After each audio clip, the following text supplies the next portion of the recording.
All right, good day, beloved lead student. So I'm making this video to assist you prepare for your assignment as a lead student for the week. Now this video is not going to be long, so I will plead that you pay absolute attention to this video. Although as I'm sending this video to you, I will also attach the document that I'm explaining so that you can also read it at your own pace. Now, being a lead student is not something very hard to do. You just need to observe two major principles. And what are those principles? Number one, now these principles are gotten from the gathering guide, this document. I will still send it to you, but I just want to explain. Number one, you have to be an active learner yourself. What does it mean to be an active learner? The success of each Pathway Connect gathering depends on your personal commitment to actively seek learning. What insight do you gain from the following quotes? So you can read this on your own. Now, what it simply means is that you need to read your course material for the week and know what it is saying, what it is teaching before you prepare for the class. So I will not go through all of these readings for time's sake. So when I send the document, you can read it on your own. Now, there are just 3 steps to make you an effective or an active learner, at the gathering. Number one, be prepared. This means the gathering makes more sense if you engage with the course in a significant way before the gathering. Just like I said earlier, you have to read your material for this week, make some notes, know what the week is teaching.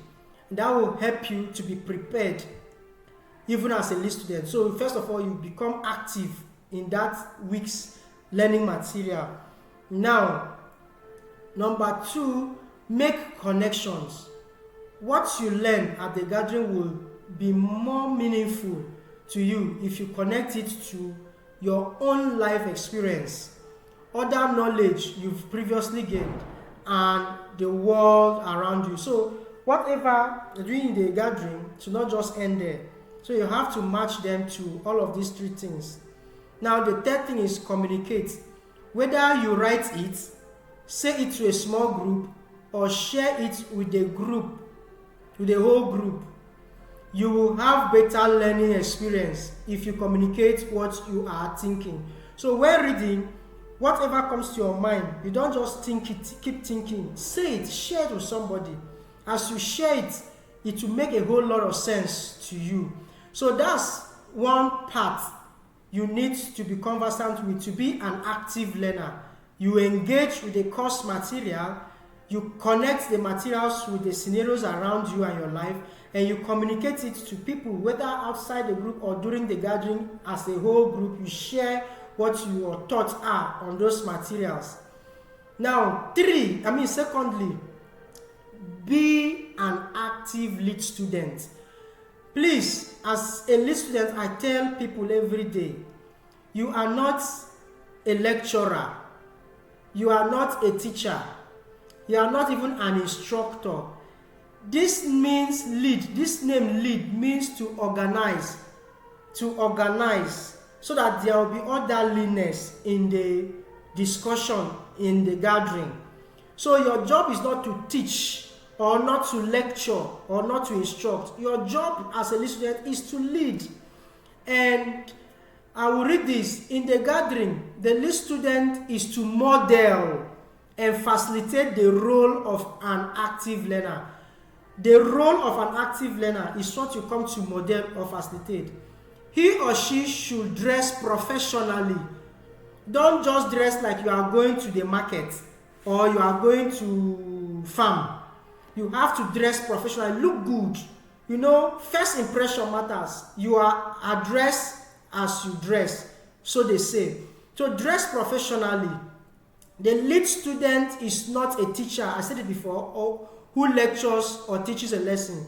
Rather, he or she facilitates the gathering so that other learners can actively participate.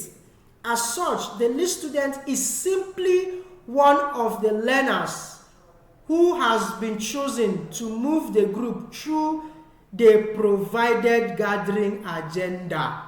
So your work is to help all the students, the gathering, follow the agenda. They move through the provided gathering agenda. So what are the 3 steps to make you an effective lead student? Number 1, follow the gathering agenda. That is why every Tuesday I post gathering agenda in the group. So your work is to make sure that you go through that agenda, familiarize yourself with the agenda, so that all you need to do is follow the agenda. You don't need to do anything from your head. You don't need to think of anything or bring one notebook to be reading or writing on the board. No, the agenda is your guide. Follow the agenda, right? So you can see it here. Follow the gathering agenda. Each gathering agenda has been carefully prepared to support the course. So lead students should follow it closely. This includes doing the activities as specified, doing them in the order given, and staying within the activity duration times. So in the agenda, you have activity to be doing, and there is always a time frame. So your work is to make sure that you cover the activity within that time frame. And sometimes you may not have enough time to cover the bullet points. So, but when you are preparing in the week, you should know the most important bullet points to use that will engage students and bring meaningful thought and understanding to the lesson of the week. Now, ask follow-up questions. When a lead student asks follow-up questions, it helps other students make connections about what they are learning and why it is important. Please, these follow-up questions do not need to come from your head. They are in the gathering agenda. They are usually in bullet points. So where you see bullet points, there are questions. So those questions are the follow-up questions. Now, he said, this might include asking follow-up questions that go beyond the surface, giving the learner time to think, restating the learner's insight, and validating his or her participation. It means whatever somebody says, you need to validate. It means you don't need to say, no, that is wrong. No, that is not correct. No, you missed it. You know, but jovially say, well, it's okay, but I think we can get more input from others. You know, you don't just condemn anybody so that they will not feel somehow. Okay. Some examples of effective follow-up questions might include, why do you think that is? Or how does that affect you? So that is that. Now, involve everyone.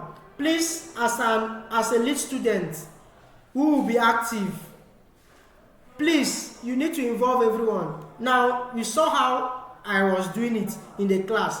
I don't just let one person answer questions. There are people who are introverts. They don't like talking. But when you observe that 1 or 2 or 3 people are not talking, you have to intentionally point those people to say something. Okay? Let them say anything. Okay? Or ask them to read something. Now, involve everyone. He said, there are extroverts. Okay, like I just said, there are extrovert learners, or those who like to talk and engage with others, and introvert learners, or those who don't feel comfortable speaking up. Other learners may be a mix of both. Gathering agendas ask students to engage in activities that encourage both extroverted and introverted responses, such as sharing insights out loud or writing them down. The lead student, whose goal is to model and encourage active learning, should find ways to involve all learners so everyone is inspired to prepare, make connections, and communicate what they are learning. So please, don't allow the extroverts who like talking, that's why I see sometimes when one person is open, always raising hand to say, I'll say, you have contributed too much, wait first, let's hear from so person. It's a way of allowing those who don't like talking come in. So these are just the things you need to know about lead students. And if you do this, you are good to go. Now, let me let you also know that there are a form that is supposed to feedback observation form. Now, this form will be used to check how well you did as a lead student, and it's usually filled by observing students. But because sometimes observing students are not coming, so I want you to have at the back of your mind so that you can observe yourself what you did at the end of each gathering. Okay? Now, the lead student observation form is this. Not only does the lead student facilitate the gathering, but he or she follows the guidelines in the gathering guide. The gathering guide is what I just finished showing you to model the role of an active learner. Please complete the following form every week for each lead student. Number 1, the lead student was prepared to facilitate the lesson. So what are the things that show you are prepared? You dress professionally. You know, we mentioned it in the guide. You dress professionally. If you dress professionally, you are organized, and then you are ready with lesson material such as handouts, example on the board. The handouts here, I mean your gathering agenda, you have it prepared. Everything you need to facilitate the gathering is with you. You are well organized. It means you are yes, just to tick yes here and give a small comment. Then relevant, the lead student followed the gathering agenda. So if you follow the gathering agenda the way it is, then it's a yes. Then you give yourself a brief comment. Facilitate. During discussions, the class, the lead student asks follow-up questions to stimulate more discussion. If you ask follow-up questions, yes, you give your comment. Involve. The lead student try to involve everyone in the gathering. If you try to involve everybody, it's a yes. So if you do all of this, teach one another. The lead student was a model of active learning, which means you allow people to share insight, to teach one another during the gathering through their contribution or answering of questions or asking questions. You said yes and comment. So these are ways to evaluate your performance as a lead student every week.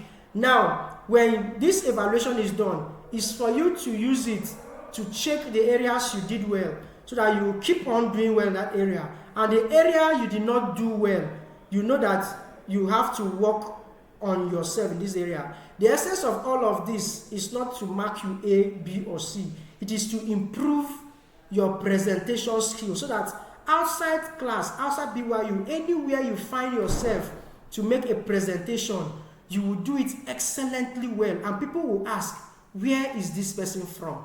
That is what BYU Pathway is preparing you for. I know and I testify that if you do these things and keep on doing it and practicing it even after you have finished your assignment as a lead student, you do it in your church or in your community meeting or anywhere you find yourself, you keep practicing these things, you will be a good presenter. And presenters make good money. And I know this, that BYU has come to make you a better version of yourself, and it starts by you becoming an active learner and a good lead student. If you do this, I promise you, at the end of the day, you'll be happy with yourself that you did. So please make use of it and prepare yourself for your week gathering. Love you all.